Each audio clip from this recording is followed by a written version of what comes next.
Well, greetings and welcome on a pretty toasty Tuesday afternoon, seemingly all over the place. I'm seeing all sorts of folks talking about how it's over 100 degrees where they are. Well, you poor people. Sorry. We live in the hottest metropolitan area in the United States. I don't know how you determine metropolitan. How about over 1 million people? We got like 5 or 6. I've lost track how many, but it's absurd and it's hot. And I don't know how this many people live in a place like this. And I tend to agree with that cartoon that says that it is a massive act of arrogance that Phoenix exists. it's pretty much true. That's really can't. There's no argument to be made against that. It is a massive act of arrogance that we are here. It was 115 yesterday in the shade, and I think they're only supposed to be like 112 today. You know, real cool down. Once you get over 110, break out the coochies, man. I've got one in the other room. You could. I know you really want to wear one, so you just feel free to go in the other room, grab one. You'll be good. Okay. Not gonna light up one of my coochies. That's not that nice. See what I put up with? I was trying to be nice, and what do I get? Pretty much what I get from a lot of people out there. Anyway, yes. Welcome to the program today. So many weird things here. I suppose I should start.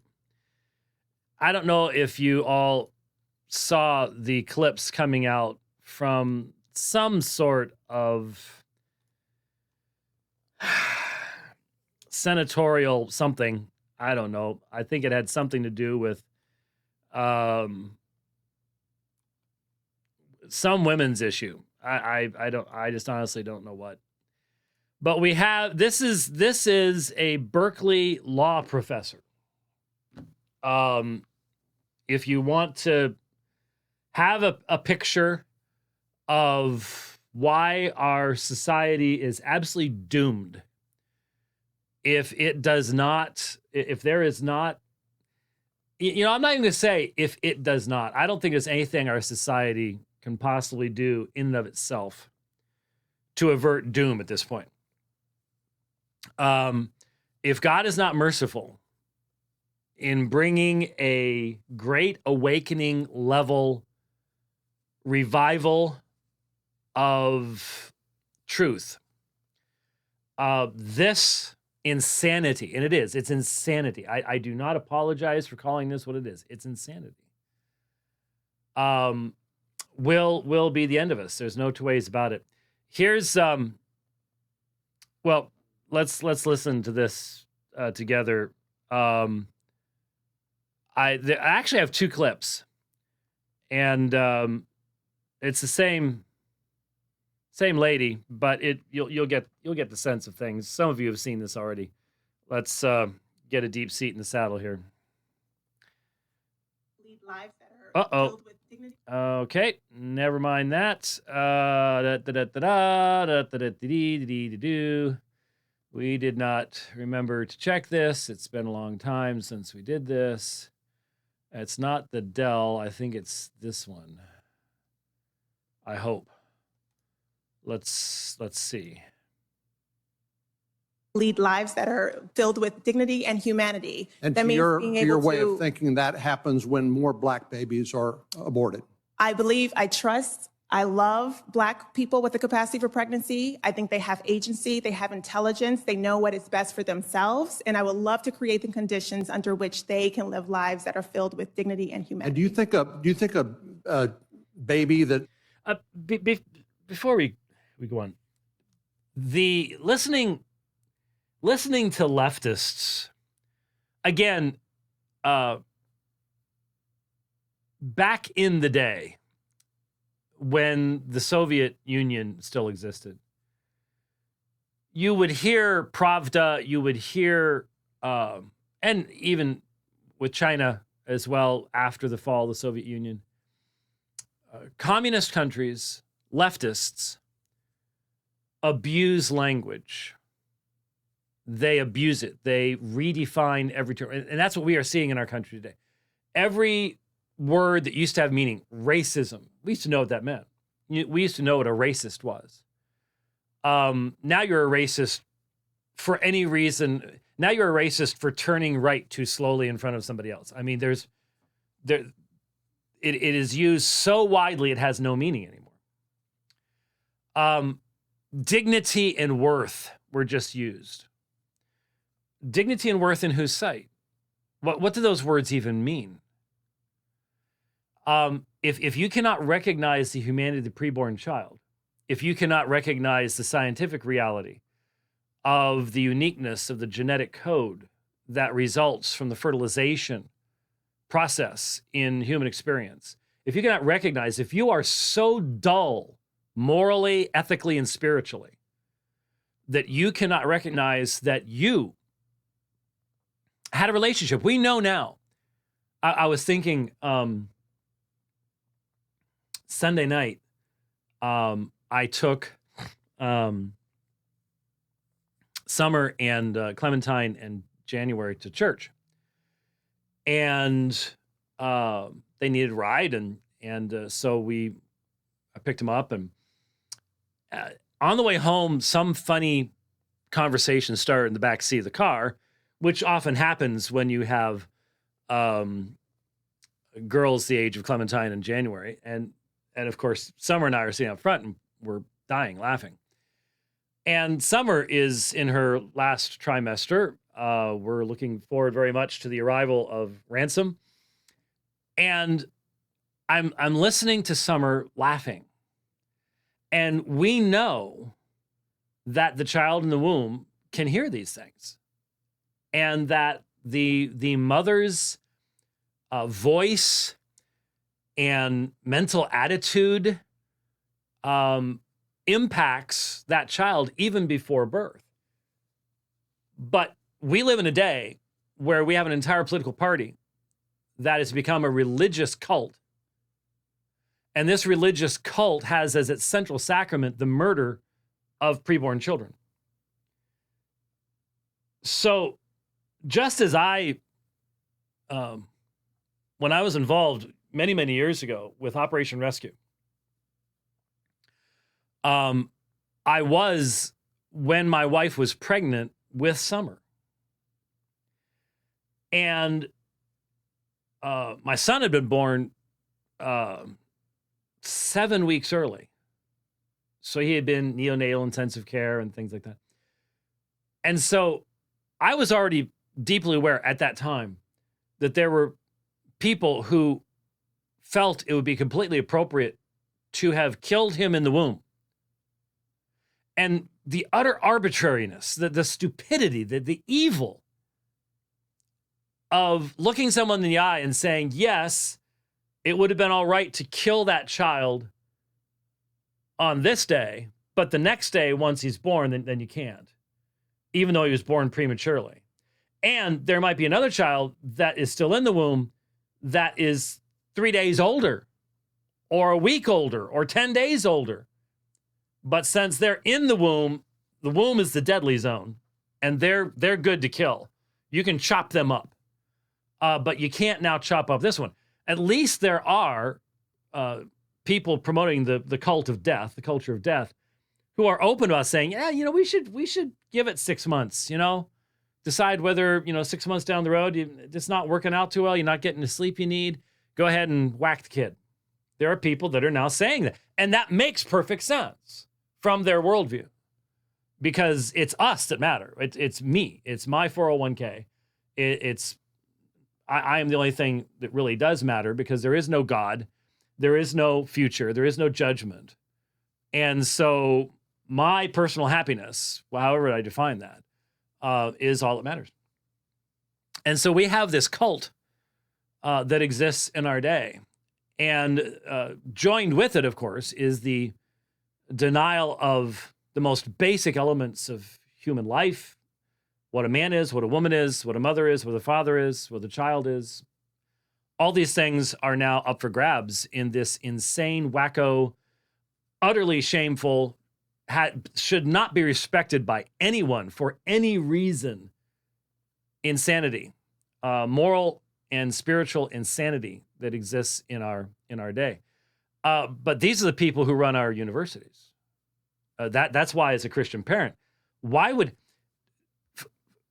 leave everything else aside from what your child's going to be exposed to? Why would you want to contribute? These organizations already have billions of dollars. They are rolling in money. I don't know why anyone ever donates anything to a university. They are rolling in dough. And so why would we want to promote that kind of thing? I don't know. So listen to the abuse of language. These are not stupid people, but these are people who are desperately evil. They're desperately evil. And they do, as a result, because they stay in their own little place, their own little echo chamber, they have the mental maturity and the emotional maturity and the ethical maturity of about a 6-year-old. That's about as far as you can go, because after that, you start realizing how stupid everything the left is saying. People with the capacity to become pregnant. Just, wow. How far have we gone? That's how, if in the year 2000, I had said that there would be people testifying before Congress that would talk about people with the capacity to become pregnant rather than using the term woman, everyone would have looked at me and said, "You are absolutely insane. You're nuts." And now, here we are. This is what we're experiencing. And we are supposed to bow down and worship these people. We are supposed to honor these people. I will not honor evil. I will not honor ethical and moral pygmies. I won't do it. And you shouldn't either. It degrades and debases all of us. I don't care if she's a black woman. Doesn't matter. The white liberal women are worse than black liberal women. It doesn't matter. But at least I know she's a woman. At least we've got that going for us. We're doing better than most people are. So we continue on. Alive has value. Yes. Do you think that a baby that is not yet born has value? I believe that a person with a capacity for pregnancy has value. They have intelligence. They have agency. They have I'm talking about dignity. the baby. And I'm talking about the person with the capacity for pregnancy. You're not answering the question. I'm asking. I'm answering a more interesting question to me. Did you catch that? I'm answering a more interesting question to me. Again, I'm sorry. This woman is supposed to be a law professor. And so I expect something of someone who is a professor of law. I expect a level of maturity. I expect a level of ethics. I expect a level of morality, of intellect. None of these things are present. IQ of a wet shoelace. Unbelievable. And this is what the system is meant to produce. The university system was once meant to produce critical thinkers who would have laughed at the foolishness of this stuff. But now it is only meant to produce one way of thinking. And it's an immaturity. It's a childishness. That the baby that is not yet born, let's say the day before the mother delivers, do you think that baby has value? I think that the person with the capacity for pregnancy has value, and they should have the ability to control what happens to their lives. Well, and I just note you refuse to answer the question. Yes, she refuses to answer the question. She can't answer the question. It is the essence of the culture of death to do everything, including acting like a 6-year-old, to not allow the victim of abortion to ever be seen in the conversation. You cannot talk about the uniqueness of that human child, the result of the miracle of conception. You can't. You can't talk about it. And so here you have ostensibly a self-proclaimed legal scholar who will act like a brat, a little child, before the Senate to maintain the fiction of the culture of death. The fiction of the culture of death. Well, Cornyn wasn't the only one to have the experience of seeking to speak with this young woman. I now realize that I can't click the expand thing because that's actually in the video. It's not in the thing there. That's all right. We understand. Josh Hawley, likewise, heard her using this people with a capacity for pregnancy. You know, if I didn't have granddaughters, well, grandkids, really, because my grandsons, including Ransom and that, will be deeply impacted by this moral and ethical pygmyism as well. But I especially think of my granddaughters because this transgender insanity is so anti-woman in so many ways. It's truly disgusting. And so to see women degrading themselves in this way. But if I didn't have grandkids, you would listen to this stuff and you'd be tempted to just laugh. How can anyone be this insane? This just completely discombobulated? I don't know. But what you'll discover is when you attempt to engage the left, they have a very limited playbook. A very limited playbook. And what they will do is accuse you of violence. They'll accuse you of violence. If you do not buy into their insanity, then you are committing violence. And you can understand why, if these people ever engage in actual debate where both sides get equal time and where there is forced cross-examination, these people just fall apart.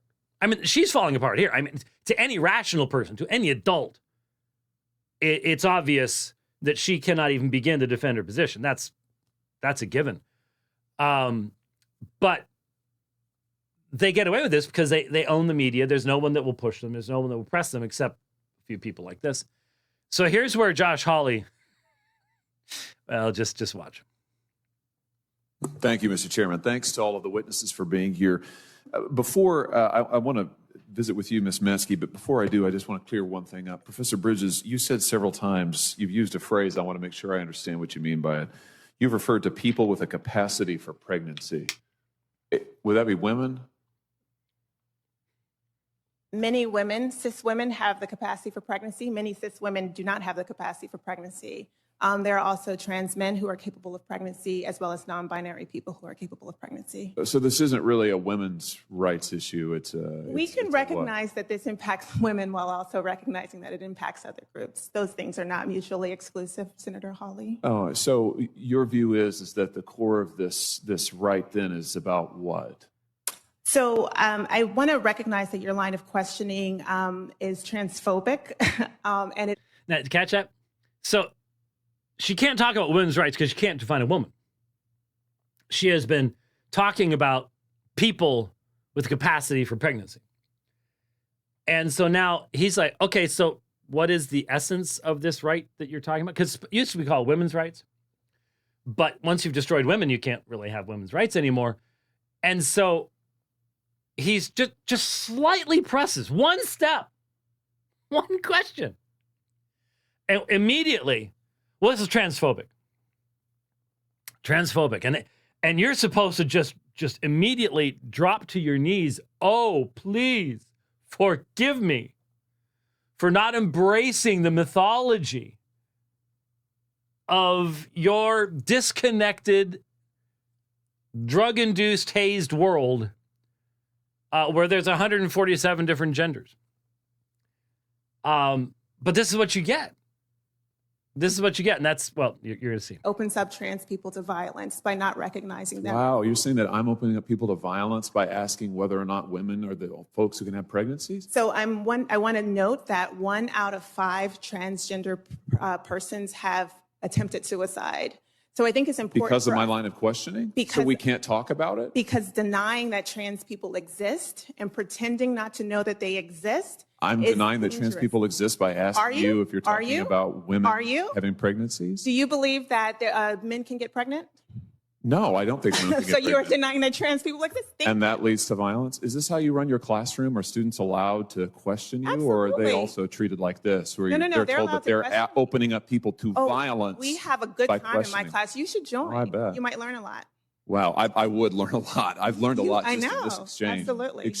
Okay, this woman is so arrogant. I don't know that I could control myself, even while demonstrating her utter idiocy, the utter idiocy of her worldview. I mean, she's bought into it and she's promoting it, so she's responsible for it. But so if you do not buy into something that people have only really believed in this country in any way, shape, the past 10 years the most, then you are guilty of violence and you're causing people to kill themselves. And look, you know why it's so effective? Because the vast majority of American citizens are not trained in critical thought. They're trained to emote, not to think critically. The majority of American citizens under the age of 50 today would have difficulty dealing with any logical problem. Word problems that we used to have to solve in school. They would have difficulty dealing with any logical problem while emotionally excited. Because for them, emotion and the thought process are the same thing. They've not been taught to suppress and control their emotion so as to be able to think straight. This is always, whenever there's a movie and, the bad guy's coming or the monster's coming or the aliens are coming or something, and a woman starts screaming, since I've been a kid, it's been stop screaming and run, lock the door, do something logical. just stop. And sadly, most guys would be able to understand that back in the olden days, but today the guys do the same thing now too. So it doesn't really matter. But anyway, there is, that's what's going on in our government. The Chinese are taking over the world, Africa, South America. They are taking over. The amazing thing is they are taking over all the countries that have the raw materials to make solar panels and everything else, while we are converting to all of that. I'm just going to tell you my honest opinion. Okay, this isn't necessarily a directly theological issue, but we have been taken over by our enemies. We are being run by our enemies. And I believe that the regime that's currently in charge is guilty of the greatest treason against the United States ever. I believe we're being run by traitors. That's where we are. And that's a pretty sad thing to have to say. But I think there's very strong evidence of it. Very, very strong evidence of it. Anyways, speaking of which,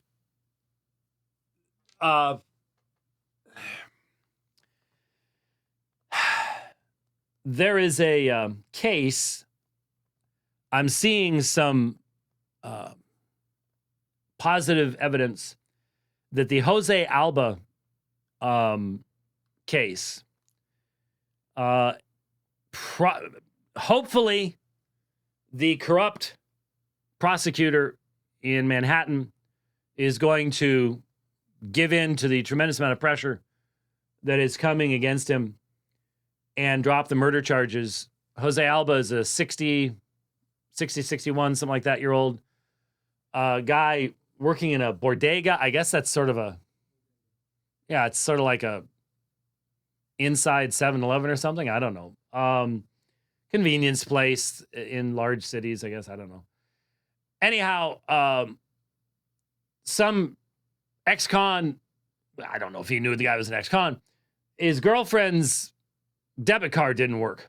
And so he comes around the counter and attacks this older man. He's over 20 years younger and attacks the man. And he fights back and he stabs the guy and the guy dies. And when I saw the attack for the first time, all I could think about how many times, and some of you don't expose yourself to these things, and I understand why. I'm not saying you necessarily should. And maybe I shouldn't. But how many times have I seen video of these attacks in cities where, and 99.9% of the videos I've seen, young black men or young black women. Did you see that restaurant that the poor little taco place that they trashed because they dared to charge for extra dipping sauce? Did you see that? They tore the place apart. They did tens of thousands of dollars worth of damage. And again, it was just privileged, undisciplined, evil people destroying other people's livelihoods. That's all it was. But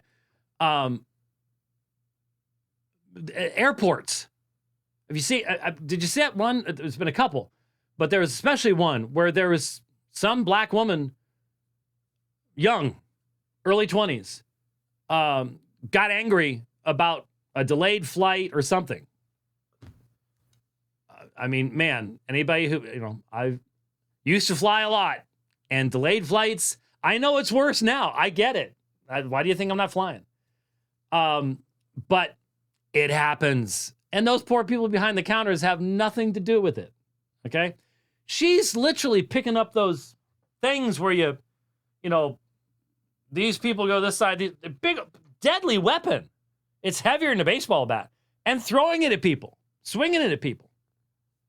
It's just astonishing. But these people that will just walk up behind somebody and hit them with all their might from behind and kill them. I mean, especially older people. More than once, you see them go down. They'll never get back up again, or they'll die a few days later. Brain hemorrhaging, et cetera, et cetera. They're murderers. They are murderers, and they think it's funny. Last week, 2:30 in the morning, I'm not going to be out at 2:30 in the morning on any street in Philadelphia, Chicago, Los Angeles, New York. But what was he, 72-year-old man? I don't know what a group of 4 boys, 3 girls are out, and they attack him with a construction cone. Those things are heavy. Construction cone. They knock him down first. He manages to get up, and then just off camera, they hit him in the head again, and he died the next day. It's in Philadelphia. We've seen hundreds. There are thousands, tens of thousands of videos like this. And so you get another one of these guys attacking somebody. You expect him to go, oh, that's all he's going to do. He's going to calm down now. No. And if he had hit this guy in the face and he hit his head on the way down, died, do you think this prosecutor would be going at him the way he's going at this guy? Never. Never. It never happened. And so what I've been thinking about, George Soros is well known for utilizing his money. He's not the richest man in the world, but he has done more damage and ruined more lives and resulted in more lives being taken in the United States than anybody I can think of. The man is evil as the day is long. And his intention has been the destruction of this nation, and he is accomplishing it. And he's accomplishing it with the aid of so many Americans, so many traitors. You find any politician that has received any money from any Soros Foundation at all, and that person will be corrupt. Just like the WF. Just like the WF. Anybody who has money from WF, anybody who's taken any of their classes, done anything with them at all, needs to be turned out of office immediately if we have any chance of survival. Period. End of discussion. But Soros is the one who's been funding these prosecuting attorneys that will not prosecute, that will simply ignore the law and just turn people back out, which demoralizes the cops. Why should the cops even bother? And keeps the population in complete fear. And what they want is they want you hiding in your house, not able to go out, not able to do anything.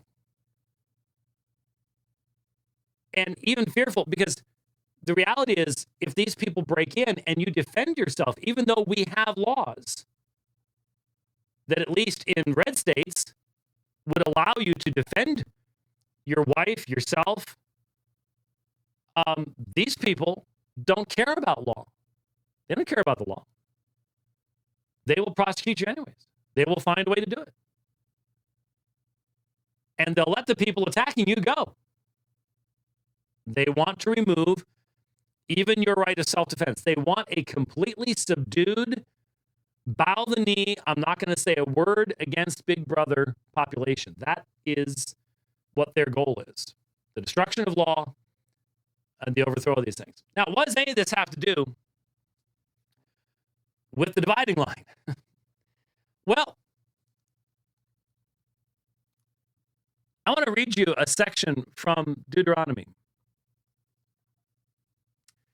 And I will just remind folks, a number of years ago, for over 2.5 years, I think, I preached a series of sermons on the Holiness Code and expanded it out and covered a large portion of the Old Testament legal structure. And I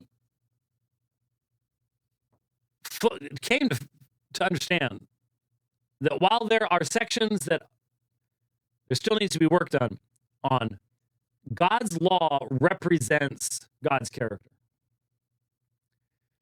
And that law is frequently ignored in our day. Vast majority of evangelicals, if they've ever read all of Leviticus and Deuteronomy, have only done so once, and certainly do not make it a regular part of their consideration, their reading. And anyone who would dare to talk about the importance of presenting God's law in our day, well, they're one of those dreaded theonomists, whatever those are. However that gets defined, I just don't even know how you can argue against a meaningfully, biblically grounded definition of a general equity theonomist, but people do. There are some people that just... But I want to read you a section from Deuteronomy 19. Listen to this. Deuteronomy 19, verse 16.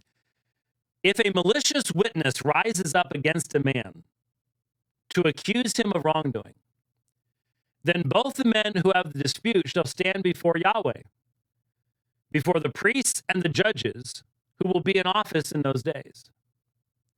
And the judges shall investigate thoroughly, and if the witness is a false witness, and he has accused his brother falsely, then you shall do to him just as he had intended to do to his brother. Thus you shall purge the evil from among you, and the rest will hear and be afraid, and will never do such an evil thing among you. Thus you shall not show pity. Life for life, eye for eye, tooth for tooth, hand for hand, foot for foot. Now, that's one of the places where the lex talionis appears, that final verse 1921. Lex talionis. Life for life, eye for eye, tooth for tooth, hand for hand, foot for foot. You need to understand that is so often misunderstood.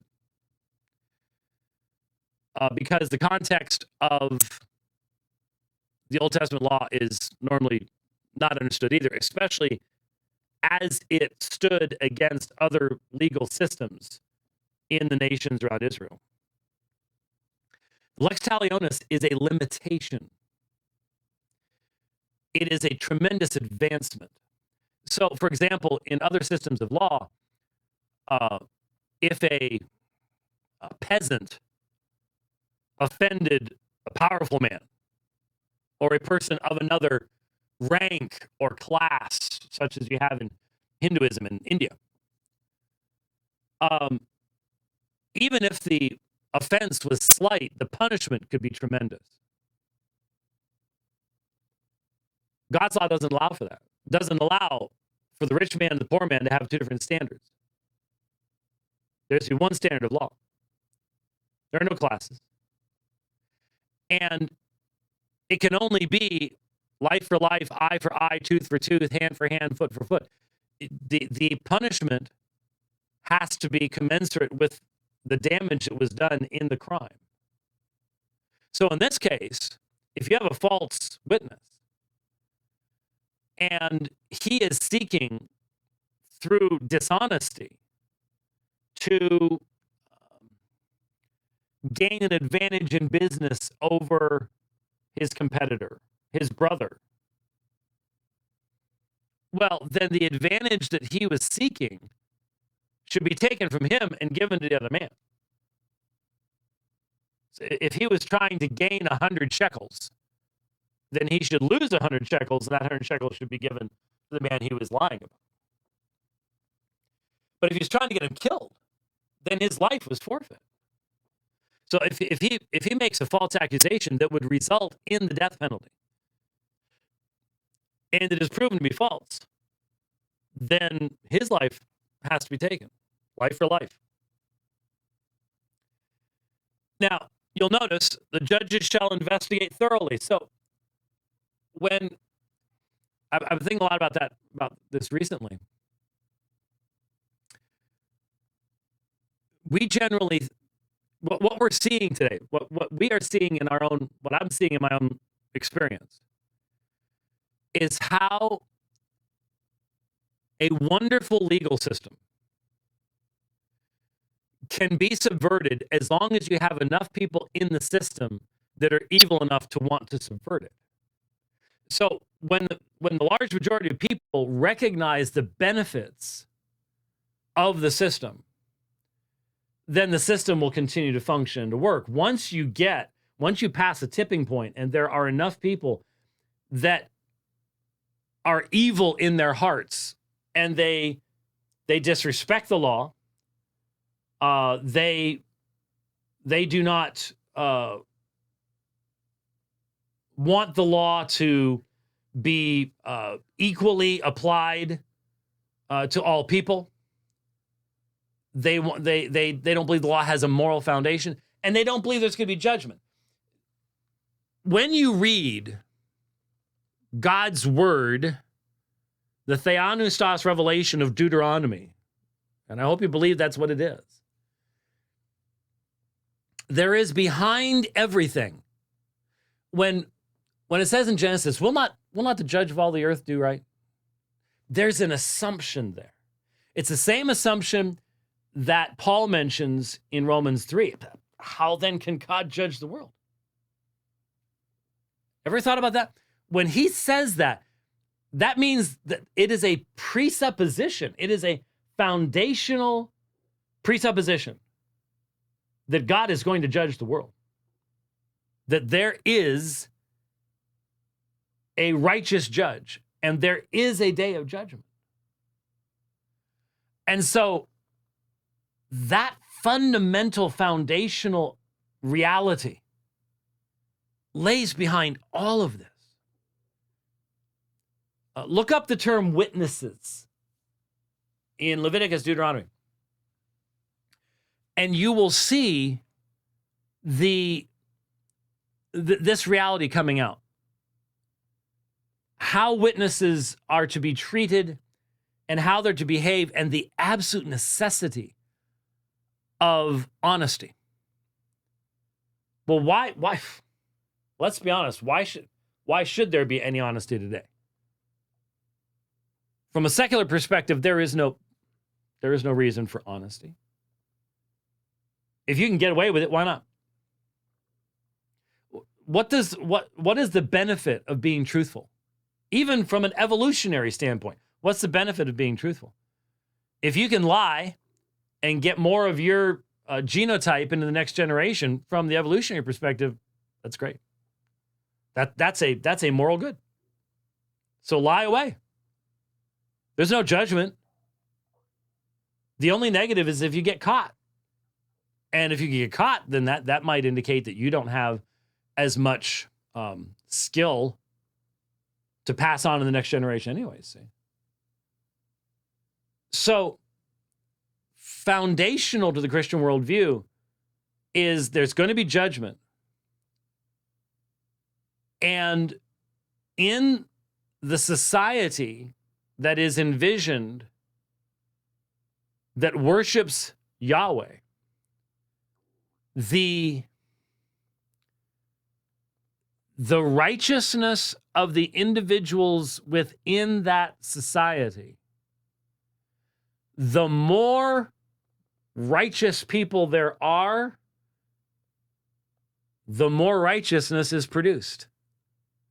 The more smoothly it operates, the more accurately it operates. Now, as I've mentioned many times before, if you look up the term witness, no one, it's repeated over and over, no one has ever been put to death on the testimony of one individual. Never. Why? The law recognizes the possibility of dishonesty. Well, but 2 people can be dishonest, 3 people can be dishonest. That's all true. And that's the point. The more righteous the society, then the more accurate will be the investigation of the judges, being able to discern the inconsistencies of the testimonies of witnesses, issues along these lines. But righteousness produces more righteousness. Unrighteousness produces more unrighteousness. And because of the high standard of God's law, there are people who in this life will get away with evil. There will be wrongdoers where there's no witnesses. There will be rapists who get away with rape. There will be murderers who get away with murder. There will be thieves that get away with thievery. Swindlers, liars. Yep, there will be. There is, in Scripture, there is the commandment that for the benefit of the whole people, the people are to desire justice to be done. They do not want the shedding of innocent blood. They do not want to have innocent blood in their land because they know that the shedding of innocent blood brings God's judgment upon the whole land because the murderer himself is not judged. And so there has to be a desire for true justice to be done within the parameters of what God's law reveals to us is possible in this life. But the standards are so high for a reason, because the condemnation of a just man is a grave crime. The condemnation of one who is innocent, well, no one's innocent. Well, if you mean before God, yes, and God will never condemn an innocent person. There's only been one of them. And he voluntarily gave himself. But in the context of a particular crime, there are people who are innocent. There are people who just didn't do what they're being accused of doing. And to condemn that person is a huge crime, not just for the judge, the witnesses, but for that society as a whole. There will be a day of reckoning for all of that. That's a reality. And so, from the biblical perspective, yes, there are going to be people who get away with evil doing for now, but they won't in the end. And that's the huge difference. Secularism cannot provide that kind of a promise.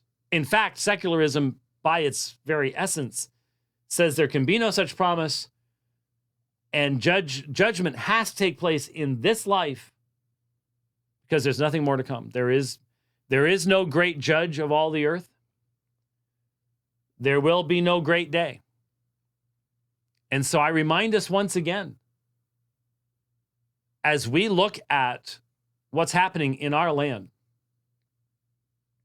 where we are transitioning from being a nation of law to a nation of men. Now, I don't remember the first time I heard that phrase. I would imagine some of my probably dearly departed elementary school teachers are shaking their heads going, oh, see, no one ever listened to a word we said. So maybe it was then, but I know that in my upbringing and in my youth, I heard that we are a nation of law rather than a nation of men. What's that supposed to mean? Well, it's supposed to mean that the law is an abiding standard based upon righteousness, based upon not just simply a majority rule, but that law has moral authority because it represents something above itself and above the stature of the people that enact it. And that as a nation, that law is the ultimate standard, and we cannot alter that just for ourselves. Over against a nation of men, tyrants, kings, people who have one law for you and another law for them, as we have now today. We've seen this in our nation. No one with an IQ above 12 can say that the people who went into the Capitol on January 6th are being treated in the same way as the people who attacked federal buildings with bombs during the summer of 2020, who would be arrested and released before the morning. No one can say that there is very clearly right now the Injustice Department, and that's what it is the plaything, the toy of the Biden regime to go after whoever they want to go after. There's no law. Constitution doesn't mean anything to these people. So it's not a matter of the application of law. It's absurd. But that's what happens. And that's, look at any of the Eastern European nations under communism. And this is what you'll see. If you're in the party, there's one set of rules for you. If you are not one of the party faithful, it's a completely different set of rules for you. And everybody knows it. There is no justice. There is no law that applies equally to this person or that person. The beauty of God's law, and this is, it's amazing when people dismiss God's law as merely, it's just an artifact of the Mosaic covenant, blah, blah, blah, blah, blah, blah. They don't recognize that not only it's the same section of the Holiness Code that you have the prohibitions of homosexuality, is the same section that talks about honoring your parents, honoring the elderly, and loving your neighbor as yourself. It's the same 3 chapters. 2 chapters. Well, 2.5, 3. Anyway, same section. And the beauty is that over and over again, you will not show partiality. You will not have a nation of men. And so if a rich man comes before a judge or a poor man comes before a judge, that judge knows he must judge righteously. Why do you think the left has taken over every law school in the Western world and is producing ethical children like that woman that we saw at the beginning of the program? Why do you think that is? Because if you want to corrupt a legal system that was plainly based upon Christian concepts, if you like innocent until proven guilty, you need to be thankful to the Torah for that, to Moses, to the scriptures. That's where it came from. So it was based on.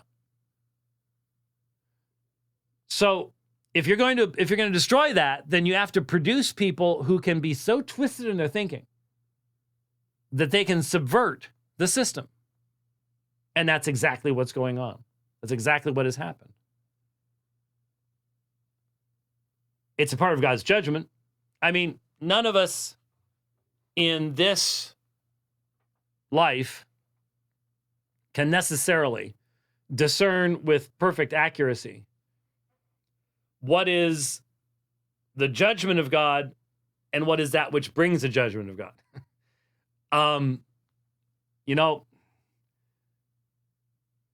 You can look at it from both directions.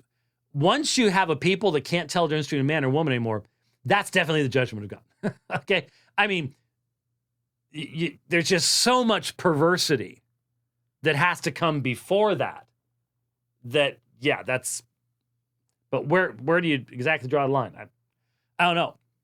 But the fact that, for example, you have in Canada, remember the Trinity Law School thing? No, can't have that. Can't have a Christian law school because everything has to be secular. That's an act of rebellion. That's the creature saying, "I will not be ruled by and submit to my Creator." And that's what we have in our society today. If anyone dares stand up and defend what was just a given outside those law schools 30, 40 years ago, well, you not only hate monger, you need to be fired, you need to be canceled, you need to have your internet access revoked.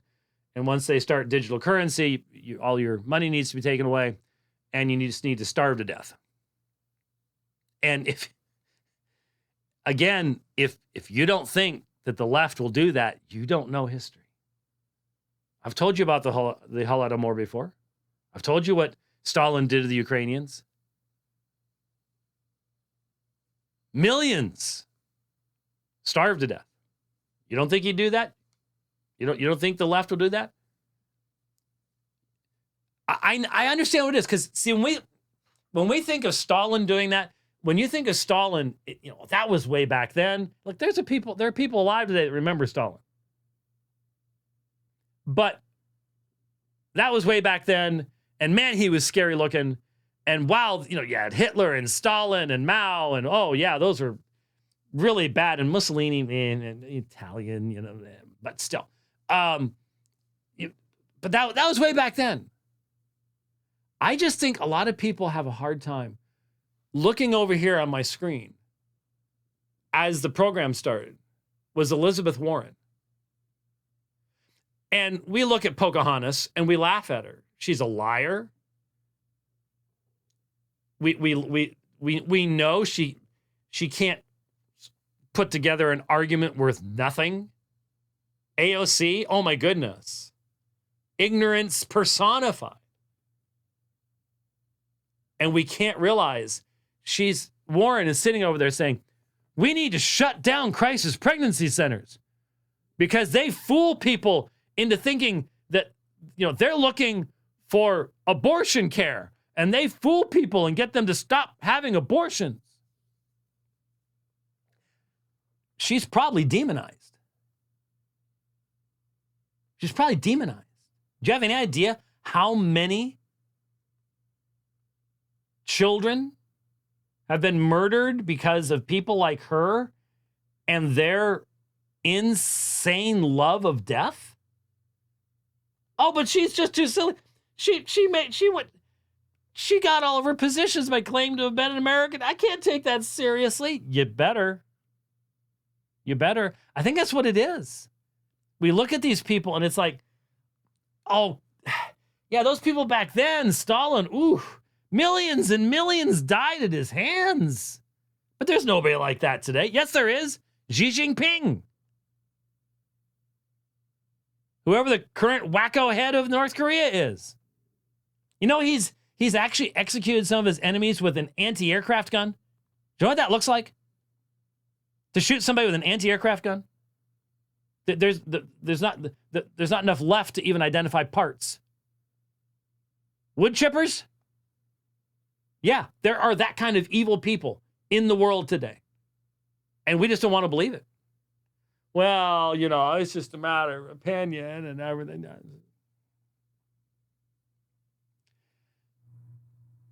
Nation of laws, nation of men. We were once a nation of law.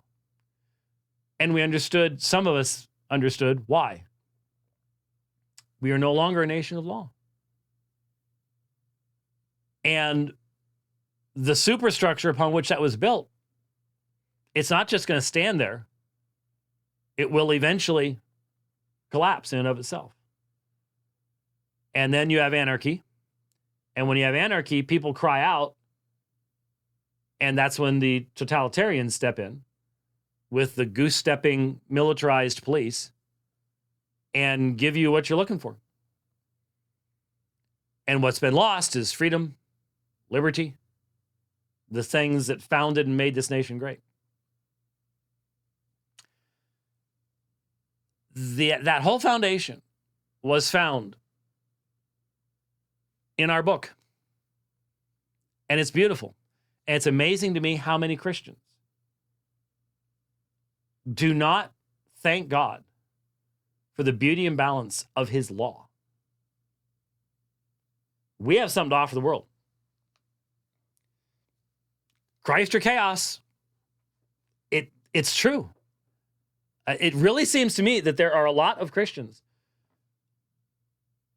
who think that is too radical a dichotomy. Christ or chaos. But it is. It's Christ or chaos. Did you wish to say something as we're closing up? You're talking about we don't want to think about it. And you know what? The one thing that I remember is in the stories that I heard about pre-World War II was that is exactly the mentality that the people in this country had then. They heard stories about what Hitler was doing, and they didn't want to think about it. They didn't want to think that it was true. And you go into the 1950s, they heard stories about what Stalin was doing, and they didn't want to think about it. Mm-hmm. We don't want to face those things. This just keeps repeating itself, and we just, it can't be real. It can't be real. They're not really that evil. Yes, they really are that evil. They were then when we didn't want to think about it, and they are now. Yeah. Well, and of course, for those on the left, they are open about it. They have to be open about it. Secularism is the fundamental denial of everything that is good about Christianity. That's what it is. It's the polar opposite. It's the polar opposite. And by the way, as we close up, in August, I'm going to be up in the Denver, Colorado area. Me and Jason Lyle are going to be doing at Redemption Hills Church. We're going to be doing a conference on the failure of secularism, the dangers of secularism, failure of secularism. And I've also, by the way, I contacted Jason yesterday. I'm sure he won't mind me mentioning this. I said, you know what? We need a Jason Lyle article on how to enjoy the James Webb Space Telescope while ignoring the worldview of the people operating the James Webb Space Telescope. Because we're seeing all this stuff, and I've been excited about Webb for a long time. Webb's been delayed. So those of us that do some sky watching, we've been waiting for Webb. And it's finally up there. We're finally starting to see some of what it's capable of, and it's going to be awesome. The problem is, of course, almost everybody at NASA today is a secularist. And so they can't, the heavens declare we're really big. And that's all the heavens can do for them.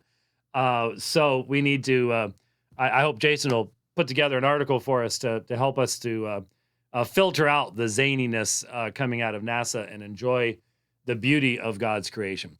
Anyways, that's it for the program today. Thank you so much for listening today and for allowing me to have a half-hour introduction into a discussion of why God's law is truly good, because it represents his moral character. Thanks for watching. We'll see you next time. God bless.